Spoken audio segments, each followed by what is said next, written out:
Selamat malam teman-teman. Sekarang Malam. selamat hari Jumat dan berjumpa kembali bersama Persekutuan Pemuda Muara Karang. Yeay! Hore!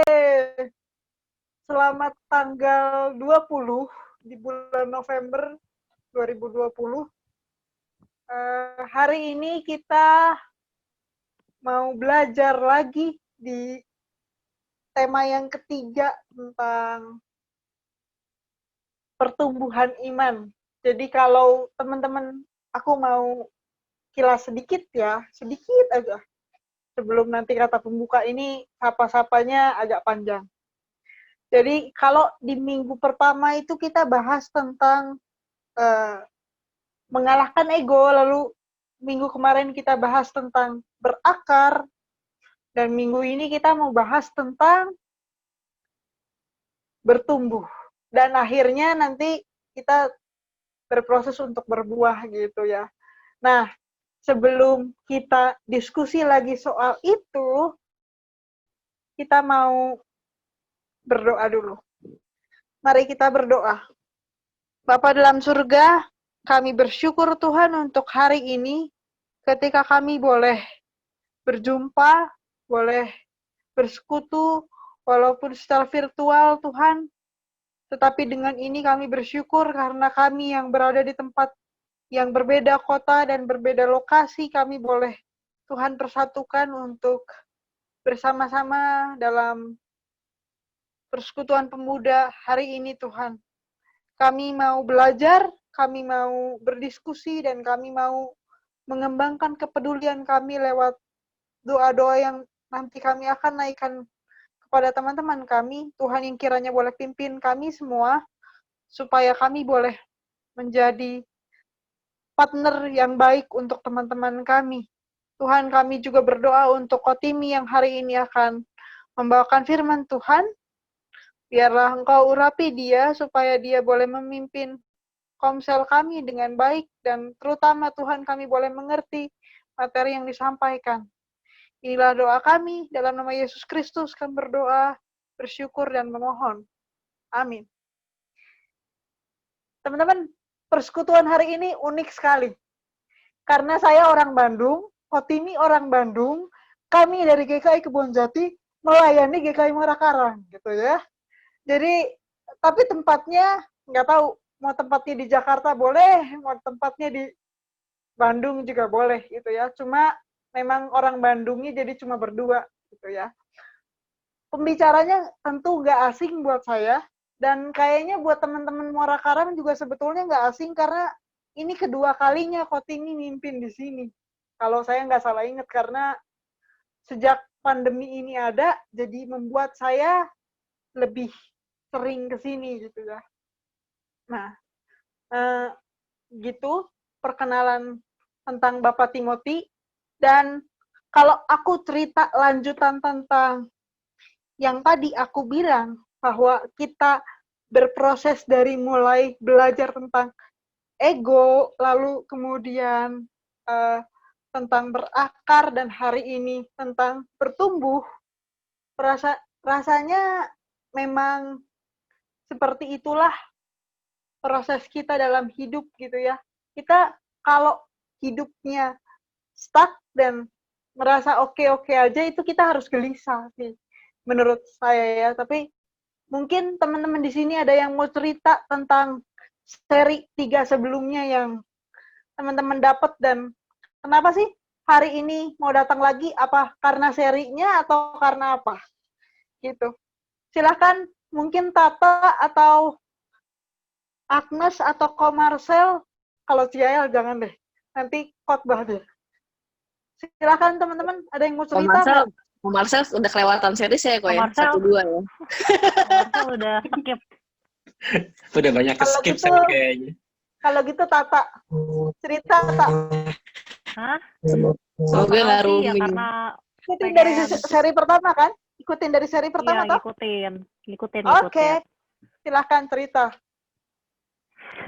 Mungkin lebih ke sharing aja kali ya, kenapa aku mau ikutan malam ini. Ya tentunya karena pengen bertemu teman-teman di sini, dan pengen sharing juga, apalagi tentang bulan ini kan tentang buah roh ya, dan itu semua diri dan kasih itu sendiri, kayak tetap sama masing-masing kita, dan juga tentunya lagi berproses gimana sih cara menguasai cobaan-cobaan duniawi yang sering kita temui setiap hari. Jadi ya pastinya kita bakal lebih banyak belajar juga di Komsel setiap Jumat gitu, Kak. Thank you, Tata. Ada lagi, satu lagi aja yang mau cerita. Kenapa sih datang hari ini? Sudah senyum-senyum. Ayo, Nes. Ya udah, biar Pak yang nggak ikut seriesnya rooming juga ya. Jadi kan kita bulan ini benar lagi ngomongin buah roh. Nah, kita di minggu pertama kita belajar untuk kontrol kita punya ego, gimana kita mematikan ego kita itu, dan untuk bisa apa ya, bisa fokus gitu sama yang Tuhan pengen gitu, lebih ke arah sana gitu, gimana kita sama sesama kita pun juga bisa lebih apa ya namanya, bisa berempati gitu loh, nggak cuma mikirin diri kita sendiri. Nah, di situ awal dari sebuah pertumbuhan buah roh. Nah, terus di minggu kedua kita belajar tentang mengakar, di mana kita oke nih udah jadi biji udah numbuh, tapi gimana cara kita berakar ke bawah gitu loh.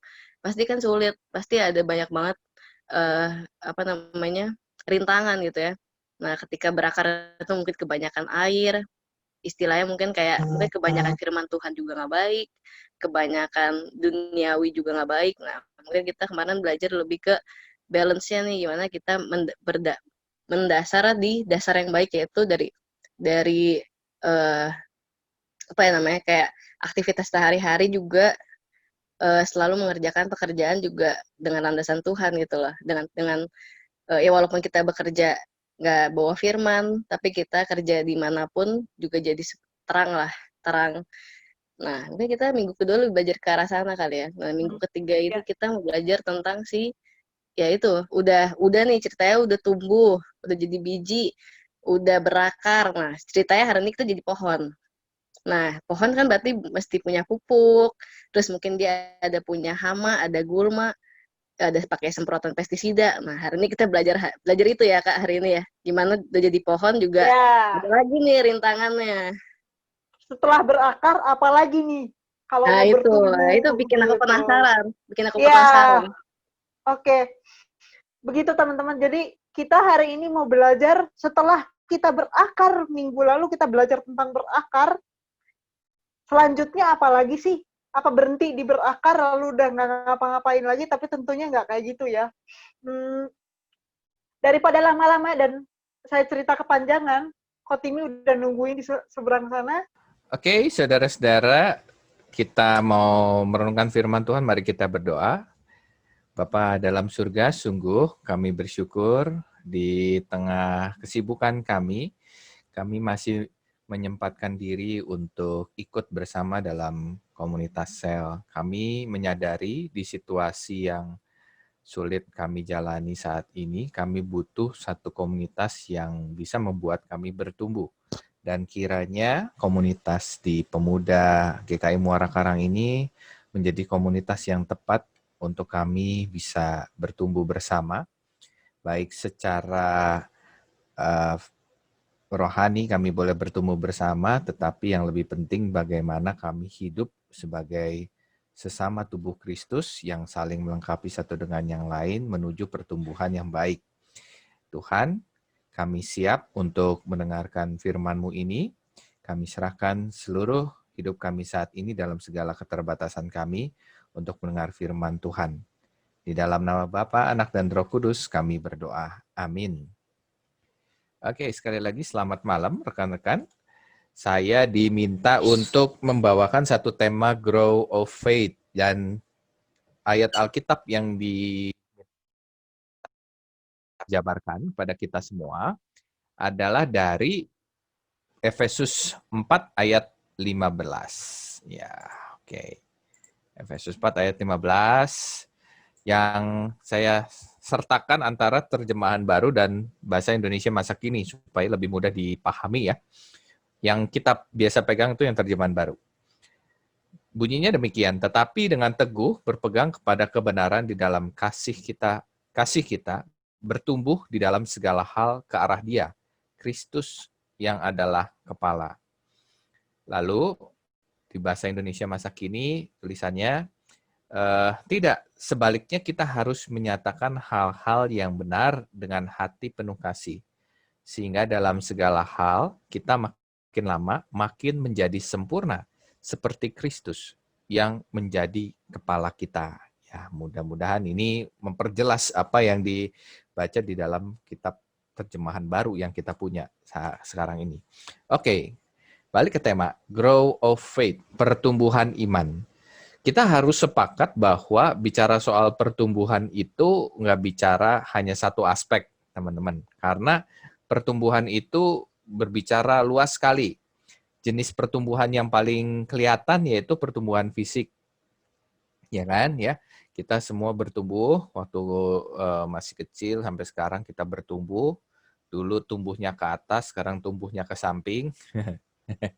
Ya, ada juga yang ada perubahan yang lain begitu kan, pertumbuhan. Ada juga pertumbuhan intelektual, makin lama makin pinter.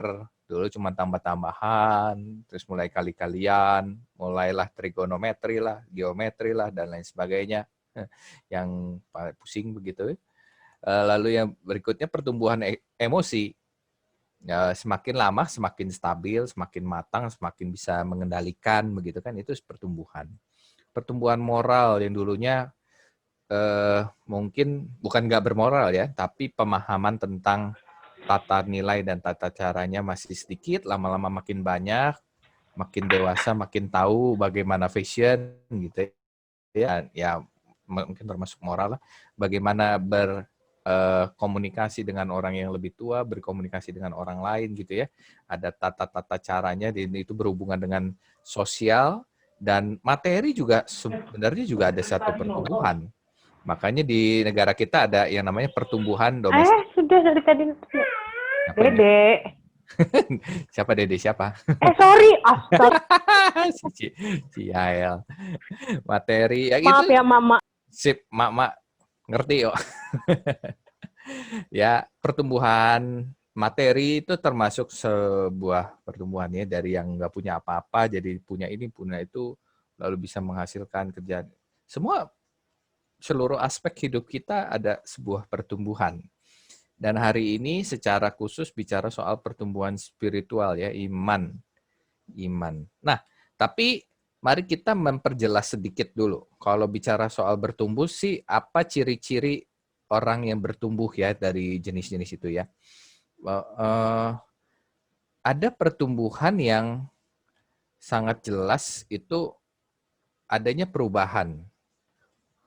Dari kecil menjadi besar, ya kan? Dari pendek menjadi panjang rambutnya, dari tidak ada menjadi ada, berkelimpahan begitu, dari tidak sabar menjadi sabar, dari egois menjadi murah hati. Itu kan pertumbuhan ya, berarti ciri khas pertama dari sebuah pertumbuhan itu ada satu proses, ada perubahan. Nah, cuman perubahannya seperti apa yang sesungguhnya kita sebagai pemuda Kristen harus menyadarinya. Ada perubahan yang otomatis yang nggak disadari, teman-teman. Kalau bicara soal fisik aja ya, ada uban. Ada yang ngecatin rambut putih gitu, nggak ada ya, otomatis. Laki-laki makin lama perutnya makin maju, gitu kan? Ada kumis tumbuh laki-laki, itu kagak dikasih minyak Mang Ewo gitu, tiba-tiba nongol aja itu kan? Atau jakun yang bertumbuh gitu, itu perubahan yang tidak disadari dan otomatis. Perubahan emosional juga lama-lama dengan pengalaman ya itu otomatis gitu ya.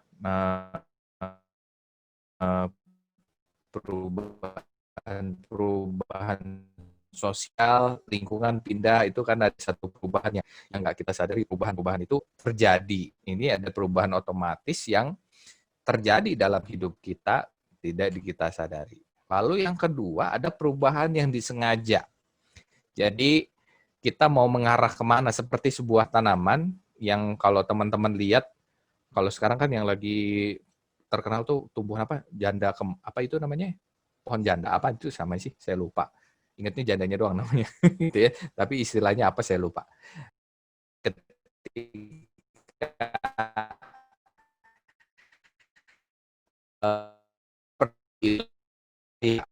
upayanya asupannya yang tepat gitu ya. Kalau misalnya bambu mau dibikin meliuk-meliuk begitu sampai ke atas itu kan bentukannya mesti tepat gitu kan dan baik tiap hari dibentuk. Begitu juga ketika kita mau menjadi orang yang lebih pinter. Itu kan perubahan yang disengaja, bukan nggak disengaja. Kalau mau pinter kan perlu belajar ya.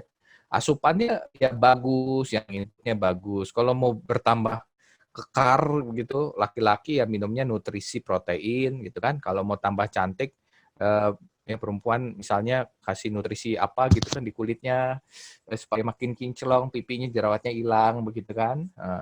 Jadi asupan-asupan yang baik dan tepat itu disengaja jadi buruk buat kita.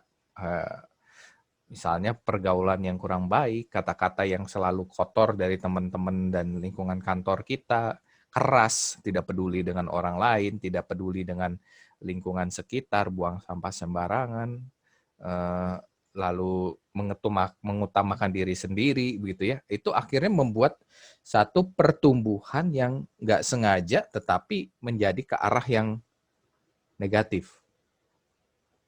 Itu nggak disengaja, tapi terjadi begitu.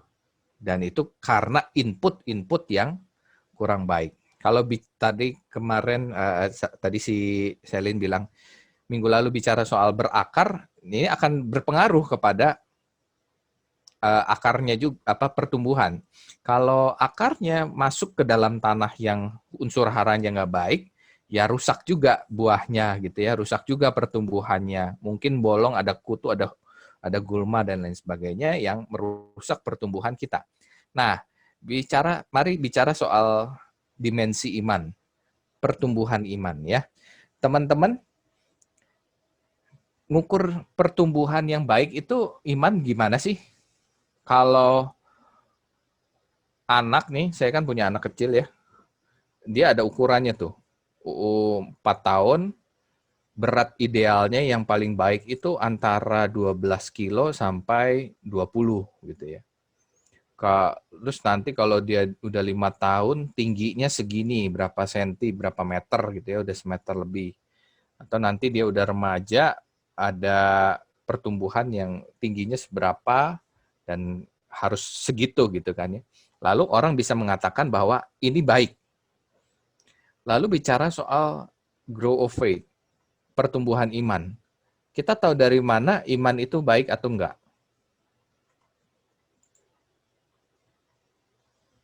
Ya, seringkali nggak bisa didefinisikan tuh. Gimana caranya mengetahui iman kita ini baik atau enggak gitu ya, bertumbuh dengan baik atau enggak. Maka dalam teologi Kristen ada 3 dimensi iman yang harus kita pahami. Kenapa sampai orang itu didefinisikan imannya kuat gitu ya. 3 dimensi. Dimensi yang pertama itu adalah noticia atau pengetahuan. Orang dikatakan beriman karena dia punya knowledge tentang firman. Semakin ditanya, semakin tahu, kita tahu, ini orang rajin baca Alkitab. Semua agama begitu ya. Dia makin tahu tentang teks Alkitabnya, dianggapnya semakin tinggi. Gitu ya. Seorang dipandang layak menjadi seorang pendeta, ya karena dia punya pengetahuan yang baik tentang Biblika, tentang Alkitab begitu ya. Begitu juga di agama lain dianggap dia tahu, dia diangkat menjadi pendeta atau pimpinan agamanya. Dianggap lebih beriman. Itu dimensi yang pertama. Atau ada juga dimensi yang kedua, ya. Dimensi assensus, approve. Jadi apa yang dipelajari terwujud dari apa yang dilakukan. Nah, orang-orang yang pertama dikatakan, dia beriman karena tahu macam-macam beriman. Kayak misalnya, oh ini orang nggak cuma baca Alkitab, tetapi jadi penatua. Oh ini orang nggak cuma baca Alkitab, nggak cuma rajin ke gereja, tapi rajin menolong orang. Di tempat kerjanya kata-katanya baik, positif, bikin happy semua orang. Ini asensus gitu. Jadi apa yang dipelajari diwujudkan. Nah, harus dua-duanya. Kalau cuma satu, ya bertumbuh sih, dia katakan dia bertumbuh tapi cuma di satu sisi, nggak utuh. Nah, ada dimensi yang ketiga teman-teman, yaitu dimensi fidusia. Ya. Belum. Siapa lagi tuh? Belum. Fidusia, ya. Sial. Suaranya bocor. Fidusia ya. Fidusia trust, jadi daya tahan. Ini bicara soal daya tahan. Orang beriman kuat karena dia tetap bertahan dalam kondisi tidak menyenangkan. Lagi COVID begini, keluarganya ada yang meninggal karena COVID, tapi dia terus beriman kepada Tuhan, kita akan anggap dia, ini orang beriman. Di Indonesia masih bisa beribadah, tapi di Timur Tengah, ketika orang Kristen beribadah, dia akan menghadapi satu tantangan, yaitu kematian, begitu kan. Orang akan berkata iman orang Timur Tengah di Suriah sana lebih tinggi ketimbang iman orang di Indonesia. Jadi 3 dimensi ini saling melengkapi ya. Ilmu, pengetahuan, lalu bagaimana mempraktekkan, dan juga daya tahan.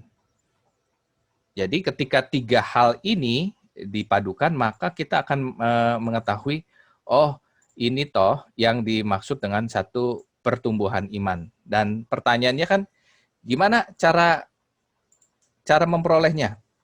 Bagaimana cara memperoleh pertumbuhan itu? Dari Notitia, Asensus, sama Fidusia ini ya. Yang pertama, ketika bicara soal bagaimana kita memupuk satu pengalaman itu, bagaimana menumbuhkannya, maka ada satu ayat dari Roma 10 ayat 17. Jadi, iman timbul dari pendengaran, dan pendengaran oleh firman Kristus. Ya, kalau zaman sekarang, karena buku sudah banyak percetakan, kalau dulu kan belum ada ya, si Paulus nulis ini. Jadi, iman bisa timbul dari baca buku, gitu ya. Baca buku-buku pengetahuan. Atau sekarang zaman modern nih, jadi iman bisa timbul dari nonton YouTube. Nonton YouTube yang ya bukan cuma nyontok sembarangan begitu ya, tapi melihat banyak hal. Dan pendengaran akan firman Kristus ya. Jadi gimana caranya numbuhinnya? Belajar PA, ya ikut persekutuan seperti ini, saksian iman-iman orang ya. Tentu semakin banyak belajar, semakin peka terhadap pengajaran yang keliru. Kalau sedikit belajar, biasanya sedikit referensi, gitu ya. Sama lah kalau teman-teman kuliah ekonomi kan harus baca banyak buku tentang ekonomi, begitu kan, supaya tahu nih sekarang progresnya gimana sih, resesi ekonomi ini yang paling menguntungkan yang mana, kan referensinya mesti banyak dan lain sebagainya ya. Nah, sama ketika kita mau bicara soal pertumbuhan iman, makin banyak referensi, makin bagus. Lalu ya inilah hampir sama. Nah, gimana caranya numbuhin yang kedua? Selain baca, bagaimana melakukan? Kadang-kadang ada orang yang enjoy dengan dengerin firman aja begitu ya. Tapi ada juga yang enjoy untuk melakukan perbuatan-perbuatan tetapi mengesampingkan yang mendengarkan firman. Tentu dua-duanya harus seimbang. Nah, gimana caranya yang kedua ini? Di Yakobus 2 ayat 22. Kamu lihat bahwa iman bekerja sama dengan perbuatan-perbuatan, dan perbuatan-perbuatan itu iman menjadi sempurna, ya. Jadi memang sangat penting untuk belajar mengerjakan keselamatan dengan tindakan, ya. Kalau Paulus bahasanya gitu, kerjakanlah keselamatanmu. Kamu udah selamat, ya tunjukin keselamatanmu itu dengan dikerjakan gitu. Berbuat baik sedikit demi sedikit, melakukan perintah-perintah Tuhan begitu ya. Mungkin mau mengampuni seseorang tuh, aduh, kalau ngampunin orang yang nggak dikenal mah gampang. Kalau yang paling susah tuh kan ngampunin mantan ya. Ya, ngampunin mantan itu paling susah memang ya. Eh, apa? Selin ketawa-ketawa, senang banget ya. Kok curhat ya? Saya pernah seperti kalian begitu kan. Bagaimana mengampuni mantan itu sulit begitu. Karena orang yang paling dekat ya mantan pacar, mantan mungkin pernah jadi saudara, sahabat begitu kan. Itu yang paling susah. Dan itu butuh proses. Berbuat baik itu nggak bisa cepat. Butuh pertumbuhan pun kan begitu. Ada proses ya. Mungkin ketika ngelihat dia pertama kali, ih sebel, nggak mau lihat, mau muntah, gitu kan. Lama-lama ngelihat dia, kenapa sih mesti ketemu dia, gitu ya. Lama-lama ngelihat dia masih sebel, tapi udah mulai senyum, cuman masih dalam doa, Tuhan, kapan sih Engkau cabut nyawa orang ini, begitu ya. Lama-lama ketemu akhirnya mengampuni, ya sudahlah gitu ya. Tuhan ajarkan aku untuk mengampuni dia akhirnya menjadi sempurna, mengampuni dia dengan tulus dan menerima kembali begitu. Ya, ini kan sebuah proses. Sebuah proses itu butuh perjuangan, butuh pengorbanan, nggak bisa cuman niat doang. Ibrani 12 ya, ini bicara soal bagaimana orang bertahan di dalam iman. Marilah kita melakukannya dengan mata yang tertuju kepada Yesus, yang memimpin kita dalam iman dan yang membawa iman kita kepada kesempurnaan. Yang dengan mengabaikan kehinaan, tekun memikul salib, ganti sukacita yang disediakan bagi dia yang sekarang duduk di sebelah kanan tahta Allah. Ini bicara tentang Kristus yang mengorbankan dirinya untuk kita gitu ya, mengabaikan kehinaan untuk mendatangkan sukacita bagi kita. Ya, caranya ya setia, taat dalam pergumulan iman. Dan ini nggak ada cara lain kecuali bicara soal yakin. Gitu ya. Pertumbuhan ini nggak bisa dipelajari, nggak bisa juga dari baca buku, dari dengerin nggak bisa gitu ya. Tapi ini dari pengalaman iman. Tiap orang beda. Ada yang mungkin umur 50 tahun baru bisa mencapai kedewasaan. Ada juga yang dari kecil sudah bisa mencapai kedewasaan dari sisi yang ini. Ya. Oke, persoalan-persoalan. Nah, ciri-ciri pertumbuhan yang pertama itu ya, bicara soal perubahan. Jadi, kalau berakar itu kan bagaimana engkau menancap, lalu bagaimana engkau bertumbuh itu ada proses. Cuman pertumbuhan itu seringkali nggak bisa kita lihat berhasil atau tidak hanya karena dia besar, tetapi ada satu hasil. Ya besar itu sebenarnya hasil ya. Besar itu hasil untuk tanaman tertentu, tapi sebagian besar hasil ini adalah buah. Teman-teman akan bahas ini minggu depan, tapi saya akan bahas sedikit bagaimana sesungguhnya pertumbuhan itu berkaitan erat dengan satu hasil ya. Pertumbuhan itu disebut hasil karena dia menghasilkan buah, dan buah yang diberikan oleh Roh Kudus kepada kita adalah buah roh yang ada 9 itu. Kenapa disebut buah roh? Karena hasil dari yang ditanam. Kalau yang ditanam adalah perbuatan baik, Roh Kudus yang ada di dalam hati kita, benih firman Tuhan yang baik, maka hasilnya adalah buah roh. Kalau yang ditanam adalah benih kebencian, jangan harap ada buah roh. Kalau yang ditanam ada kasih, maka yang muncul adalah buah roh kasih. Kalau yang ditanam adalah buah roh pengendalian diri, maka yang muncul adalah pengendalian diri, bukan kemunafikan. Jadi, kenapa disebut buah roh? Karena ada yang ditanam. Kalau nggak ada yang ditanam, nggak ada yang muncul gitu ya. Nggak akan ada yang bertumbuh. Kalau kita sebagai pemuda Kristen hanya bicara soal hanya mendengar saja tetapi tidak menanam dalam arti ya tadi pertumbuhan itu ya digarap lalu digali lebih dalam, mengakar kuat begitu, nggak akan muncul buahnya. Jadi kalau nggak mau berjuang, nggak mau ada pengorbanan, biasanya agak sulit untuk menghasilkan buah roh. Nah inilah yang disebut sulit sekali, banyak yang terpilih banyak yang terpanggil tetapi yang sedikit yang terpilih. Sedikit yang terpilih. Ya. Hasil dari sebuah pertumbuhan benih yang baik. Benih itu nggak selalu bagus ya. teman-teman, benih itu nggak selalu bagus karena ada aja benih yang rusak, benih yang jelek. Oleh karena itu, cermat-cermatlah kita mencari firman Tuhan. Kita punya Roh Kudus yang tahu bagaimana ini ajaran yang menyesatkan atau yang tidak. Selidikilah itu. Nah, pertanyaan yang berikut.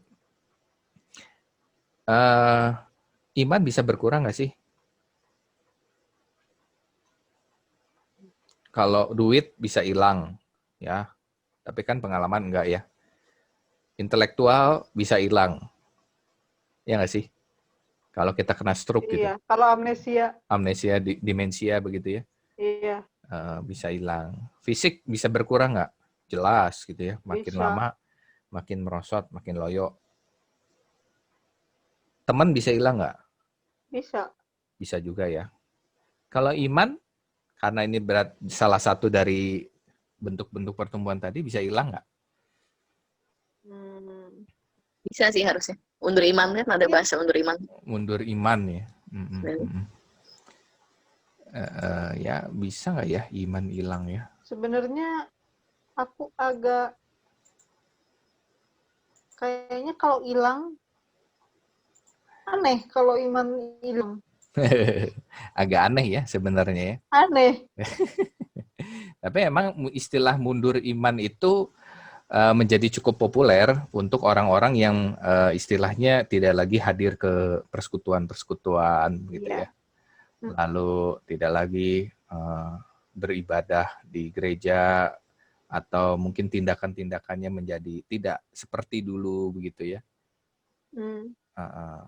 Istilah itu menjadi populer seperti itu. Tetapi saya sih agak kurang srek kalau bilang undur iman ya, walaupun itu ada istilah itu. Saya bilang bukan berkurang, tetapi stuck. Gitu. Iya, nggak bertumbuh lagi. Ya, begitu ya, nggak bertumbuh. Jadi misalnya nih ya, saya lupa tadi udah inget mau nyiapin, lupa lagi. Ya, contoh gini, pernah minum sirup ya tentu. Teman-teman pernah minum sirup kan? Kalau sirup tuh 1 gelas ini kira-kira 3 sendok makan. Iya. Sirup marjan lah apa begitu ya. Merek deh. Sebut merek deh. Ya. Oke, kok terus Pokoknya 3 sendok gitu ya. Manis ya. Terus kita manis. minum nih. Hmm. Kan? Udah habis setengah. Kita pengen nambah lagi gitu ya. Hidup kan terus bertambah ya. Dikasih air. Kira-kira sirupnya rasanya masih sama atau mulai hambar? Hambar kok. Airnya kebanyakan. Airnya kebanyakan ya. Nah, saya ibaratkan air itu seperti usia kita. Makin lama makin nambah terus tuh. Ya, nambah pergumulan, nambah pengalaman dan lain sebagainya. Nggak cuma pergumulan, nggak cuma masalah gitu ya. Tapi hal-hal baik juga. Imannya segitu aja tuh. Nggak nambah-nambah. Apa yang terjadi? Stuck. Hambar kan hidup tuh. Iya. Ya. Jadi memang iman itu harus terus bertambah dan ini butuh yang namanya konsistensi, ya. Nah, ini butuh yang namanya konsistensi dan musuh terbesar dari sebuah pertumbuhan adalah zona nyaman. Ini yang pertama nih. Ketika beribadah hanya cari senangnya gitu ya. Ketika berhadapan dengan permasalahan, serahin lagi ke Tuhan. Loh, Tuhan kasih itu buat pertumbuhan kamu kok dibalikin lagi ke Tuhan gitu ya. Kadang-kadang Tuhan lagi ada masalah, Tuhan tolong selesaikan. Lupa kalau sebenarnya itu masalah kadang-kadang diberikan Tuhan itu buat kita bertumbuh gitu. Zona nyaman hanya mencari satu kesenangan gitu. Dan biasanya zona nyaman ini yang membuat tokoh-tokoh Alkitab Tuhan marah gitu ya, kayak Musa gitu. Musa kan ketika di padang gurun itu sampai 40 tahun sebelum yang pas waktu ngembalain mau dipanggil ke tanah Mesir buat bebasin orang-orang Israel. Musa kan nolak terus kan sampai berkali-kali gitu. Musa itu udah nyaman sekali dengan dirinya gitu ya, dengan mengembalakan domba itu 40 tahun gitu, sebelum masuk ke padang gurun itu kan. Elia juga demikian gitu ya. Engkau ngapain cari enaknya apa di Sungai Efrat itu 2 tahun itu kan. Tuhan stop. Jadi musuh terbesar dari pertumbuhan adalah zona nyaman. Jadi jangan heran teman-teman ketika permasalahan itu sengaja hadir dalam hidup kita supaya itu kita bertumbuh. Itu ya. Lalu yang kedua, sikap tinggi hati. Siapa yang nggak pernah sombong? Ayo ngacung. Saat itu dia sombong. Kalau yang ngacung berarti sombong. Kalau yang ngacung itu saat itu juga dia orang sombong. Ya, Pede bener ya. pede bener. Makanya saya nggak berani. Saya diam aja kok. Karena harus diakui setiap kita pasti pernah sombong. Saya pun pasti pernah sombong. Siapa aja pernah sombong, ya. Ya. Entah karena kegantengan kita, wih gila nggak bohong. Itu udah, Melunjak. itu udah mulai, Itu mulai. atau karena kepintaran kita, atau karena keuangan kita, keahlian kita dan lain sebagainya, itu bisa menjadi sombong yang disengaja atau menjadi sombong yang tidak disengaja, ya. Ketika kita punya satu kualitas hidup yang baik, gitu ya, ada orang yang, hebat ya, kamu bisa sampai tahap seperti ini masih muda, hebat. Tadinya kita nggak mikir kita sombong loh, teman-teman. Ya. Tapi lama-lama karena sering banyak orang yang muji, gede kepala tuh. Wah, gitu ya. Terus tiba-tiba ada orang yang lebih baik dari kita. Ya, bukan lebih baik ya, sama baiknya lah. Terus ada orang muji dia. Terus lalu, emang dia bagusnya apa sih? Gitu ya. Jadi ketika tinggi hati itu merasa diri paling. Ya. Dan bicara soal iman adalah ketika merasa diri cukup. Udah cukup lah, nggak usah belajar lagi. Udah cukup tahulah apa yang dikatakan pendeta-pendeta. Udah cukup lah, saya udah cukup pintar dan lain sebagainya. Dan saya menemukan banyak sekali orang seperti ini, gitu ya. Merasa sudah cukup, tidak mau bertumbuh lagi. Dia kira Alkitab cuma bicara segitu kali ya, padahal masih banyak sekali yang diajarkan oleh Alkitab. Nah, itu musuh besar yang kedua. Yang ketiga, musuh besarnya adalah pengalaman buruk, sehingga ada traumatis. Ya, misalnya ke dalam 98, nggak tahu ya teman-teman udah lahir belum ya? Waktu 98. Udah ya? Udah dong. Udah umur berapa tuh? Kalau saya pas lagi 98 kelas aku 6 SD. 98 tuh aku 8 tahun. Sehingga 6. Pengalaman buruk itu kita nggak mau rasakan lagi ya, teman-teman. Nggak mau bergaul dengan orang-orang yang beragama lain dengan kita, takut sekali dengan kerumunan-kerumunan sehingga menjadi kerdil, nggak melakukan apa-apa. Pengalaman buruk. Ini musuh terbesar pertumbuhan. Jadi takut ya. Yang keempat, 7 Deadly Sins ya masih banyak lah ya. Saya punya pengalaman teman remaja begitu ya. Ya namanya remaja, gaul lah gitu ya. Ya, pelayanan. Masturbasi gitu ya. Jalan dua-duanya begitu ya. Ya kelihatan ada satu stuck di situ aja gitu ya. Iya. Jadi walaupun pelayanan mudah berantem, pelayanan emosian, pelayanan pacarannya istilahnya dua pacar gitu misalnya gitu ya dan lain sebagainya. Jadi sangat mempengaruhi dosa itu, ya mempengaruhi pertumbuhan. Nah, yang satu yang ingin disampaikan sama Jennifer itu, apakah orang lain itu juga bisa menjadi penghambat dari pertumbuhan? Jawabannya bisa iya, bisa enggak, tergantung kita. Ya, ada orang yang lahir dari keluarga broken home, tetapi menjadi orang yang survive dan menjadi berkat buat orang lain. Tapi ada juga orang yang justru malah hancur karena keluarganya. Iya. Pilihannya ada di siapa? Diri sendiri. Jadi bukan pengaruh luar yang paling penting. Ketika akarnya kuat, maka pertumbuhan pun makin kuat.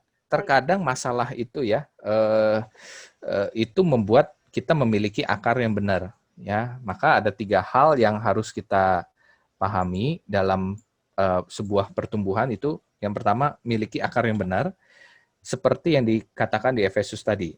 Efesus 4 ayat 15. Teguh berpegang kepada kebenaran di dalam kasih kita kepada Kristus itu ya. Menyatakan hal-hal yang benar dengan hati yang penuh kasih. Jadi saya cerita dulu tahun 2007, 2008 ya saya lupa. 2008 ya. 2008 itu saya bertugas di Kalimantan.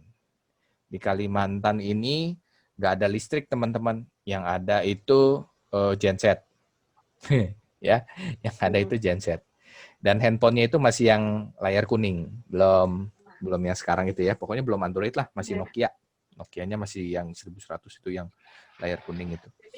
Dan itu pun kalau kalau mau telepon, saya harus ke puncak gunung dan naik pohon setinggi 3 meter. Itu baru dapat sinyal 2. Nah, pokoknya yang paling sengsara adalah ketika baterai habis. Ya. Baterai habis, maka karena nggak ada listrik, yang saya lakukan adalah mengecas di genset ketika nyala. Yang namanya genset itu listriknya turun naik antara 210 sampai 240 ya, 200 sampai 240. Padahal kan yang stabil itu 220 volt. Yang terjadi adalah selama 2 bulan di situ pulang dengan baterai bengkak ya. Rusak. Jadi ketika kita tidak nyolok ke sumber yang benar, yang terjadi adalah kerusakan dalam pertumbuhan. Nah, ini penting sekali untuk kita itu ya sebagai pemuda Kristen GKI memahami ajaran yang tepat tentang kebenaran. Apalagi sekarang YouTube begitu banyak, tentu harus ada penyaringan ya, dan Roh Tuhan yang membuat kita menyaring. Dan ada satu pohon yang sungguh menarik teman-teman, yaitu namanya pohon redwood. Pohon ini mampu mencapai umur 3.000 tahun. Ini di California nih ya. Lihat, orangnya sekecil ini. Saya kira itu Kotimi. Bukan. Saya belum pernah ke Amerika. Mungkin Celine mau biayain saya. Kita berdua ya kok. Ini orang kecil begini nih ya. Ini mungkin 10 tahun kali ya. Begini. Dan besar sekali. Pohon ini mampu mencapai umur 3.000 tahun. Cabang-cabangnya berukuran raksasa hingga 2,5 meter. Kulit pohonnya pun bisa setebal 90 cm. Gede ya, tebal. Apa yang menarik dari pohon ini? Yang menarik dari pohon ini adalah ketika yang lain itu sudah bertumbuh dan menghasilkan buah, pohon ini baru nongol di tahun kedua atau tahun ketiga. Gitu ya, ini pohon jenis redwood nih. Jadi pohon ini tumbuhnya awal-awalnya lama sekali, lambat gitu ya, di tahun kedua atau tahun ketiga, tetapi ketika dia bertumbuh, dia nggak pernah berhenti untuk bertumbuh. Tingginya itu paling tinggi, lebih tinggi dari patung Liberty kalau nggak salah. Ya, patung Liberty. Tingginya lebih tinggi dari itu. Wow, ya. Jadi apa yang menyebabkan dia bisa bertumbuh? Ya, satu, memiliki akar yang benar, yang kedua bicara soal konsistensi. Konsistensi ya, bertumbuh ke dalam segala hal itu berarti dia tidak hanya fokus kepada satu tetapi ke semuanya, dan ini butuh yang namanya konsistensi. Ini seorang David, siapa namanya lupa sih, bukan David Rustandi. Ini teman saya kalau David mana? Rustandi. Ini David, pokoknya dia adalah pemenang The Biggest Loser Asia ya. Yang namanya ngilain berat badan kan susah ya. Siapa di sini ya pernah nyoba diet? Ayo. Ya, siapa yang pernah nyoba diet? Kalau Natasha kayaknya nggak pernahnya, karena dia sudah kelihatan kurus. Iya kok. Ya. Ya. Siapa sih yang yang mencoba diet? Saya termasuk coba diet dan selalu gagal saja begitu ya. Ini memang teman-teman, dia berhasil lolos menjadi juara The Biggest Loser Asia. Tapi beritanya ditutupi sampai situ. Tahu nggak kejadian berikutnya? Orang ini ketika pulang ke Indonesia, ini orang Indonesia nih, kayak bule tapi ini orang Indonesia. Dia balik, dia gendut lagi gitu. Salahnya di mana? Pola makan mungkin kok. Ya, pola hidup. Ya. Jadi sama seperti orang yang bertobat tapi sementara gitu ya. di satu waktu misalnya dia ikutin retret atau ikutin gereja begitu kemana yang wah hebat sekali pelayanan itunya ya, perubahannya, pemulihannya apa segala macam. Wah, di saat itu dia benar. Tapi giliran kembali ke kehidupan sehari-hari rusak lagi karena polanya tidak didukung dengan konsistensi. Mantap. Ya. Begitu juga pertumbuhan iman kalau kita bertobat sekali tetapi hanya mengandalkan orang lain. Ini kan dia ngandelin orang lain nih, si David ini kan. Dia ngandelin coachnya, dia ngandelin PT-nya, ya, ngandelin makanan yang dimasukin terus, protein dan lain sebagainya. Ketika dilepas itu, nggak ada yang ngawasin, dia balik lagi. Begitu juga dengan kehidupan iman Kristen. Tanggung jawabnya ada di kita, bukan orang lain. Apa yang terjadi kalau kita hanya menggantungkan diri ke orang lain? Ya kayak gitu. Pertobatannya temporer, bukan permanen. Nah ini kan kita nggak mau ya, nggak mau seperti itu. Oke, yang ketiga, untuk mempertahankan sebuah pertumbuhan yaitu tunduk kepada Kristus sang kepala ya. Ke arah dia, Kristus yang adalah kepala ya. One head, one body. Jadi tadi bicara soal kerendahan hati. Jangan sampai kita lupa bahwa apa yang membuat kita seperti sekarang ini, bertahan seperti sekarang adalah Kristus. Dan dia pula yang akan membuat kita terus bertumbuh dan mudah-mudahan kita nggak pernah berhenti bertumbuh ya. Oke, grow terus. Itu yang bisa saya sampaikan teman-teman. Thank you Kotimi. Sami-sami. Ayo. Kita mau diskusi teman-teman. Jadi kalau ada yang mau nanya atau mau ngerjain Kotimi mungkin ya dengan pertanyaan-pertanyaan sulit, mumpung Kotiminya ada di sini teman-teman. Tenang, Kotimi gigit kok. Jadi boleh ditanya apapun. Lagian jauh. Iya, nggak bisa gigitnya gigit layar ya. Oke. Bagus. Jadi saya juga nggak bisa diapa-apain jauh. Oke teman-teman, ada yang mau diskusi? Ada yang mau cerita tentang pertumbuhan imannya, perjalanan menumbuhkan iman dan seterusnya mungkin?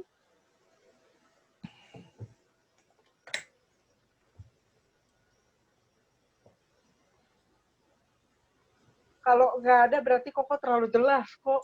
Kelamaan ya, ngantuk ya. Kita Maafkan. mesti pulang kok. Enggak sih. Enggak. Kita emang.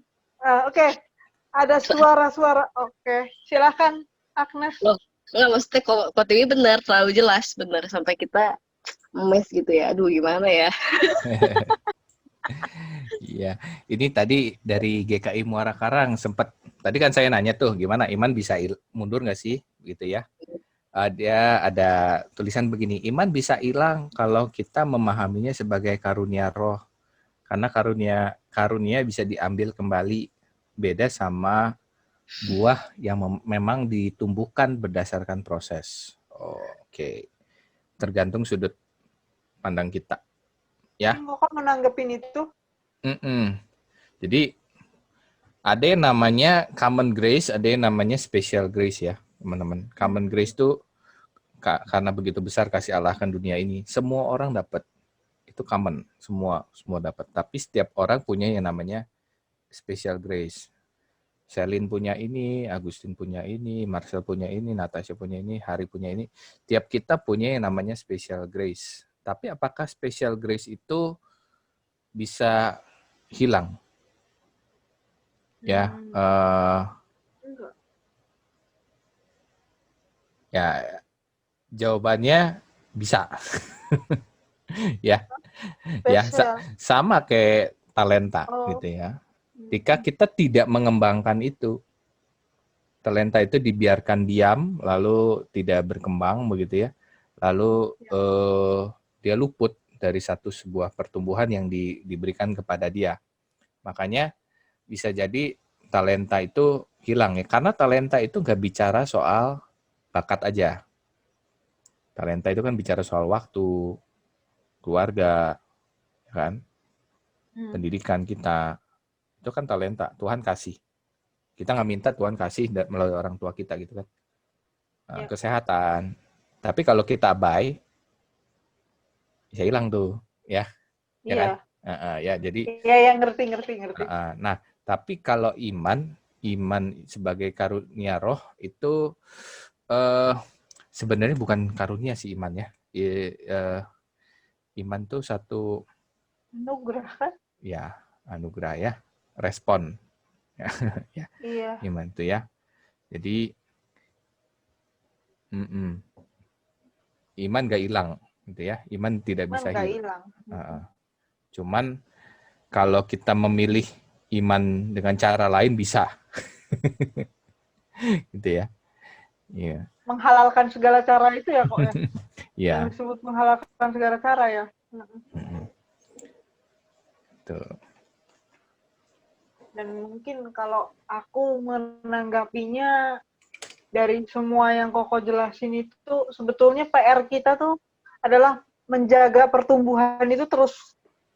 Jadi Konsisten. jangan sampai stuck gitu ya. Maksudnya ya, dan konsistensi itu penting. Kalau enggak nanti ya kayak orang yang tadi kurus jadi gemuk lagi karena dia kalau ditanya kenapa lu gemuk lagi mungkin gitu ya, dia akan bilang ya karena di Indonesia tidak mendukung sih, mungkin aja dia salahin itunya. Tapi kalau orang yang konsisten dia akan bilang mau dimanapun saya ada, maksudnya di negara manapun ya tetap kayak gitu ya.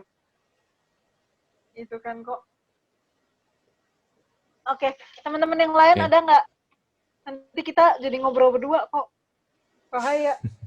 Kita curhat nanti. Gak apa-apa, Kak. Boleh banget, Kak. Nanti kita di sini, jangan dong. Apa ya, iya sih tadi aku nanggepin Kak Selin juga. Aku takut sih, kayak nggak takut itu, tapi kayak mikir gitu ya, kayak udah perjalanan imannya segini gitu, proses Tuhannya segini, kayak ada somehow rasa yang kayak bener kata Kotimi, takutnya nge-stuck gitu. Nah makanya tuh kayak apa ya, kayak komsel kayak gini gitu, terus kayak Tuhan kasih keajaiban dalam hidup aku gitu, kayak bikin aku tuh sadar lagi gitu, kayak Tuhan tuh nggak diem gitu, Tuhan tuh dengerin kok doa kamu gitu. Cuma ya kadang tuh proses tuh susah. Aduh, susah sih asli. Konsisten tuh sulit. Tapi BTW perihal kurus gendut itu, kurus dan berbadan besar, aku membuktikan nih. Kemarin tuh aku WFH kan, 3 bulan. Kan gak ke kantor, di rumah aja ya. Terus tuh nggak nge-snack, nggak ngejajan. Jadi makannya cuma makan yang siang sama malam aja. Terus karbohidrat juga dikit. Aku turun 10 kilo loh. Dalam 3 bulan. Wih, patut dicontoh teman-teman. Karena Karena iya, karena No karbo. Pola makan. Ya, dan tekanan batin, tak.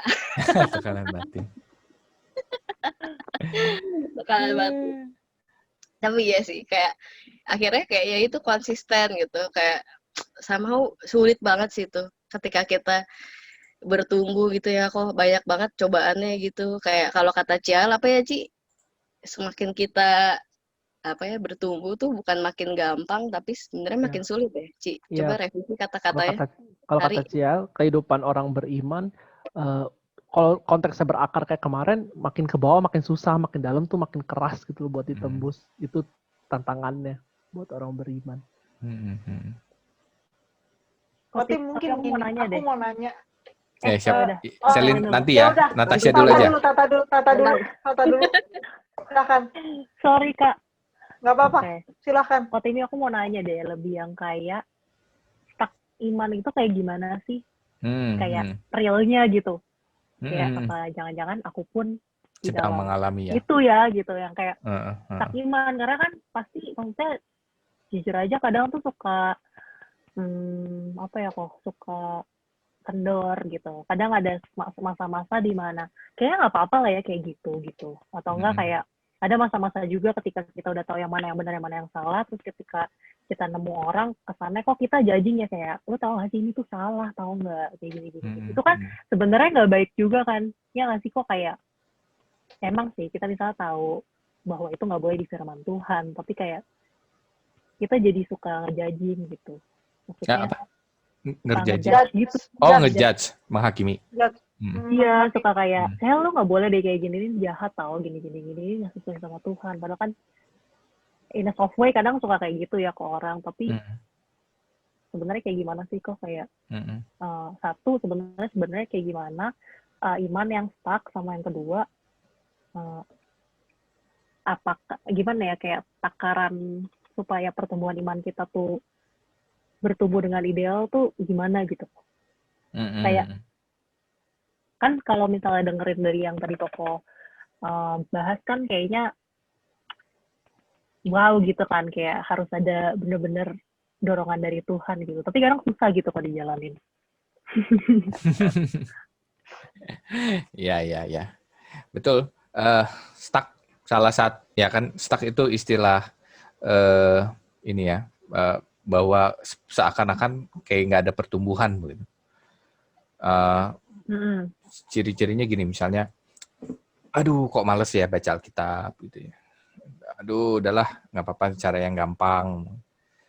Imannya tetap tahu sih, gitu kan, knowledge-nya tahu bahwa Tuhan nggak suka gitu kan.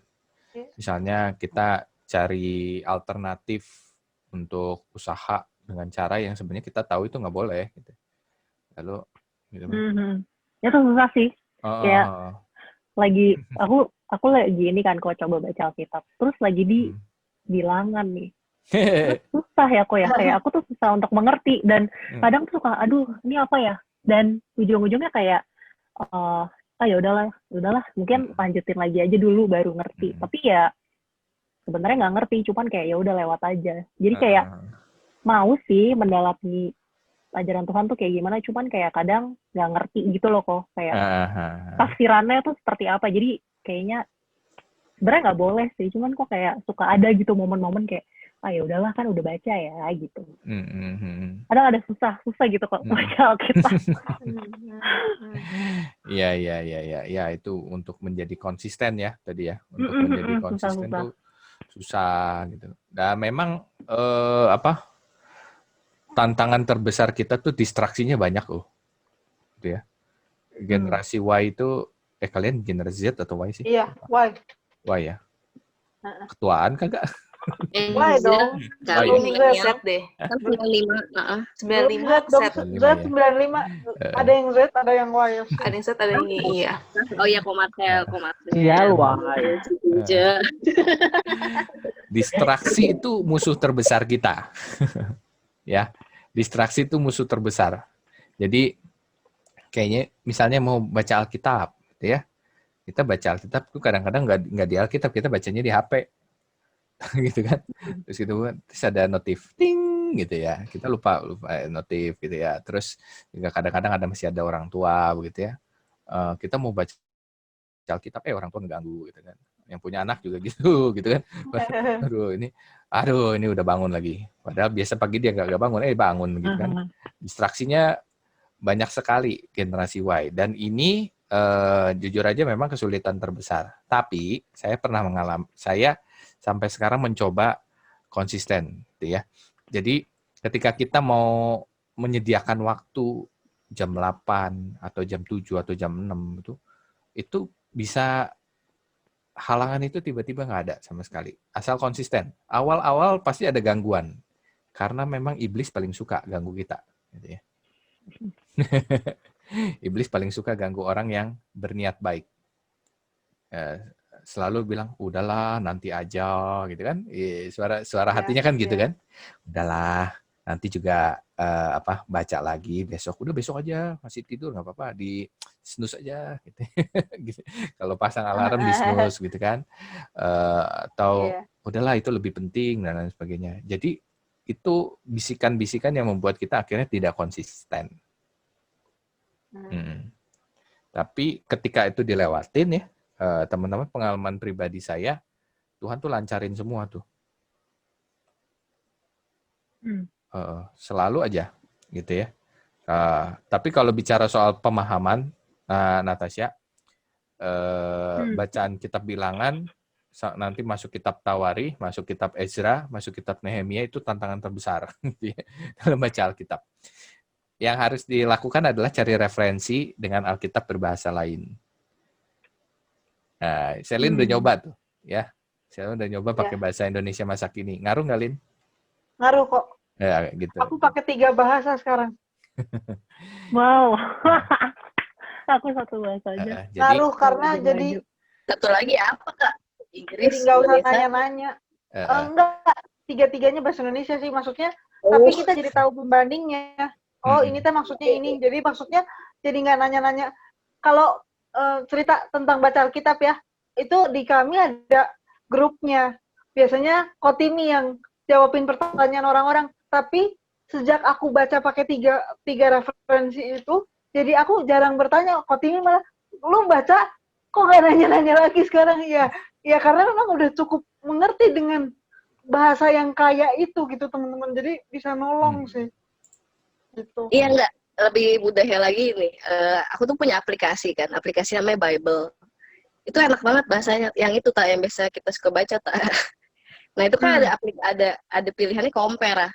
Jadi kalau misalkan bahasa terjemahan baru susah dimengerti, kita bisa compare sama BIMK, sama AMD deh kalau AMD bisa compare. Kalau kayak bahasa Indonesia masih terlalu berat, ya udah compare sama NLT atau NIV atau NKJV. Anjay. Oh, banyak sekali. Wow, kakak. Kakak. Kok gue jadi merasa ciut ya, Kak? Nggak, tapi beneran sih. Saya kayak, iya bener kalau kata Kak Selin compare 3 bahasa, pakai itu Bible tak. Ke compare enak. Pakai message, pakai apa gitu. Oke, lanjut. Aku kira Kak Selin pakai bahasa Arab. Waduh, seru. Bacanya aja nggak bisa. Waduh. Aku kira kalau pakai bahasa Ibrani gitu. Iya betul. Itu leksikon nanti bacanya ya. Ya, kadang kalau saya nggak ngerti, saya baca itu. Dan menarik sih, memang ada satu pemahaman yang tambahan-tambahan itu. Cari akar katanya ya kok. Iya, selalu ada insight baru. Iya. Gitu. Hari menarik nih ya. Yang kadang ngeri karena merasa udah cukup, betul. Iya. Okay. Dan itu kadang-kadang kita nggak sadar kalau udah sampai tahap itu. Nah, kalau udah ngerasa cukup, nah kita udah mulai mengalami yang namanya stuck. Nah, akhirnya nggak mau nyari lagi tuh, nggak mau nyari lagi gitu ya. Iya. Padahal yang namanya spiritualitas itu, beriman itu adalah bicara soal mencari. Maka gereja itu sebenarnya harusnya ya, indikator keberhasilannya bukan karena hasil, tapi proses. Ya. Berproses terus, gali terus, cari cara, terus cari yang lain. Makanya kalau gereja udah stuck bentuknya begitu, hati-hati. Kalau udah bentuknya begitu gitu ya, nggak ada satu warna baru, itu hati-hati. Saya ngalamin itu, soalnya GKI Kebonjati udah 95 tahun.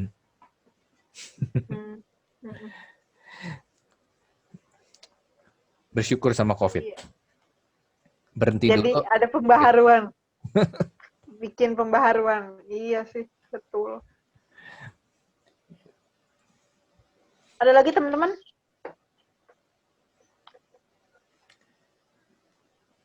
Kalau enggak, aku mau nanya sedikit aja kok. Gimana menurut Koko tentang orang-orang yang bilang, itu kan prosesnya susah, gua kan nggak bisa, gua kan ini. Dan banyak alasan lainnya. Itu harus gimana orang yang begitu? Karena banyak gitu, maksudnya Selin sendiri nemuin bahwa ya kalau Christian Freidina pernah bilang bahwa kadang ke dokter itu kan kita cari obat. Ketika dokter udah kasih obatnya ya terima aja dan lu makan gitu. Ketika lu bilang lu tuh nggak tahu sih kok posisinya susah begini gitu. Berarti kan dia sebetulnya nolak cara itu. Jadi gimana caranya supaya ya gimana nanggepin itu gitu. Karena aku udah mulai capek dengan orang yang bilang tapi kan susah. Ya susah gitu ya. Gitu sih.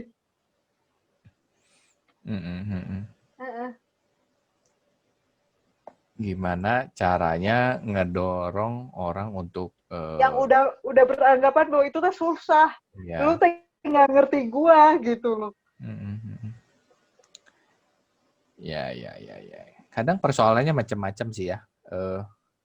Ya kalau hidup dalam situasi yang normal, terus orang bilang susah, ya kita bisa bilang itu orang hidup dalam zona nyaman begitu ya.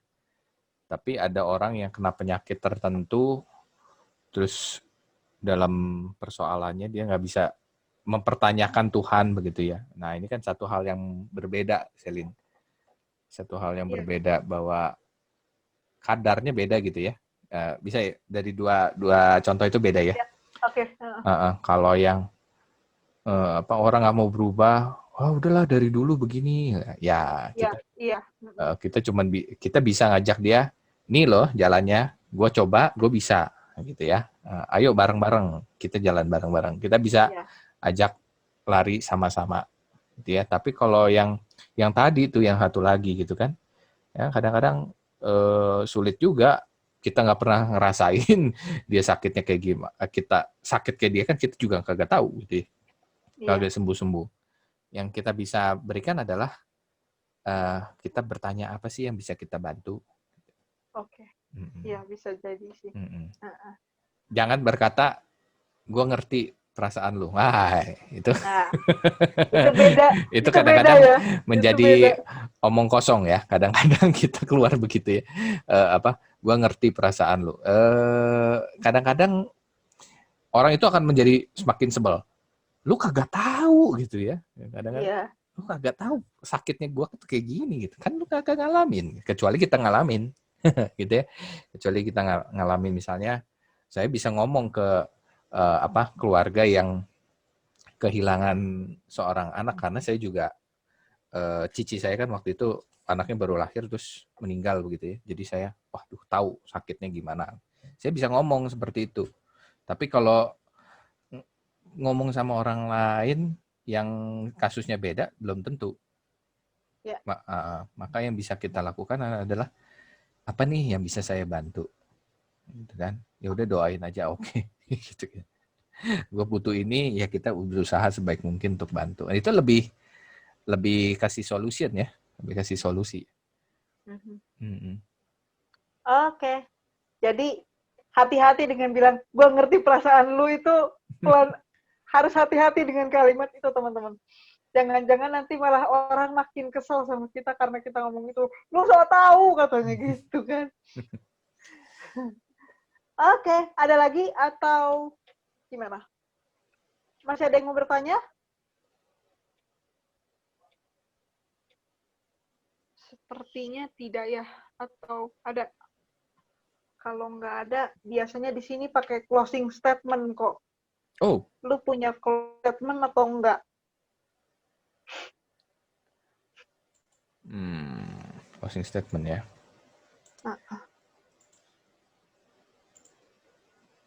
Bukan kata-kata perpisahan ya, kata-kata penutup sesi ini. Tadi dulu. Jadi mikir lagi. Mau diambil dari slide-nya juga nggak apa-apa, atau mau apa gitu. Yang bisa pesan-pesan buat pemuda Muara Karang gitu. Intinya sih ya, teman-teman, bertumbuh itu juga, ini tadi belum dibahas sih, cuman saya bertumbuh itu harus di wadah yang sama. Ya, bertumbuh mau menjadi pohon yang besar itu harus bertumbuh bersama, gitu ya, di tempat yang sama. Kalau pindah-pindah nanti dia kerdil terus gitu ya.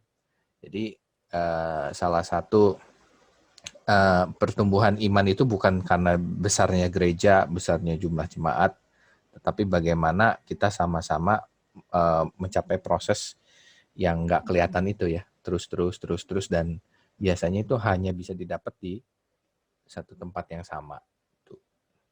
Ya, jadi komunitas ini harus dipelihara terus. Entah gimana caranya, cari yang cocok, dan ingat sebagai generasi muda, generasi Y, jangan pernah berhenti bereksplorasi. Itu keunggulan kita, generasi Y ya. referensi banyak, tetapi sekaligus itu kelemahan. Jadi nggak fokus gitu. Tapi kelebihan kita di situ, generasi Y, carilah eksplorasi gagal ya biasalah. Itu kan sebuah proses ya. Tapi jangan pernah kabur atau menghindar atau pindah dari satu tempat ke tempat yang lain. Karena percuma gitu ya. Nggak akan ada pertumbuhan. Ya, mari teman-teman, mari kita bersatu di dalam doa. Saat malam Tuhan, terima kasih atas kesempatan yang baik yang Kau berikan pada kami, sehingga kami dapat bersama-sama berkumpul di hari Jumat malam ini untuk sama-sama belajar. Kami bersyukur untuk topik yang dibawakan oleh Kotini. Semoga kami bisa sungguh-sungguh bertumbuh menjadi pribadi yang semakin baik, menjadi pribadi yang semakin mirip dengan Engkau. Kiranya iman kami terus berkembang, terus berdasar kuat kepada Engkau, dan kami bisa menjadi saluran berkat bagi orang-orang di sekitar kami. Tuhan, sekarang kami juga ingin berdoa, kami teringat untuk Omu, Ibu Novi, dan Michelle yang sedang dalam kondisi yang kurang baik. Kiranya Tuhan yang mau berkati mereka dalam proses pemulihannya untuk Omu, untuk Bu Novi, dan juga untuk Michelle, agar kiranya mereka bisa mendapat penanganan yang baik di rumah sakit. Karena kami juga ingin berdoa untuk mungkin keluarga almarhum Pendeta Purboyo, kiranya Tuhan yang mau memberikan mereka kekuatan agar dapat melanjutkan hidup dan terus menebar kebaikan. Tuhan, sebentar lagi mungkin kami akan melanjutkan aktivitas kami masing-masing. Kiranya Tuhan yang tetap terus bersama-sama dengan kami dalam setiap langkah kehidupan kami. Nah, doa yang kami naikkan hanya di dalam nama suci Tuhan kami Yesus Kristus, Tuhan dan Selamat kami yang hidup. Amin. Amin. Amin.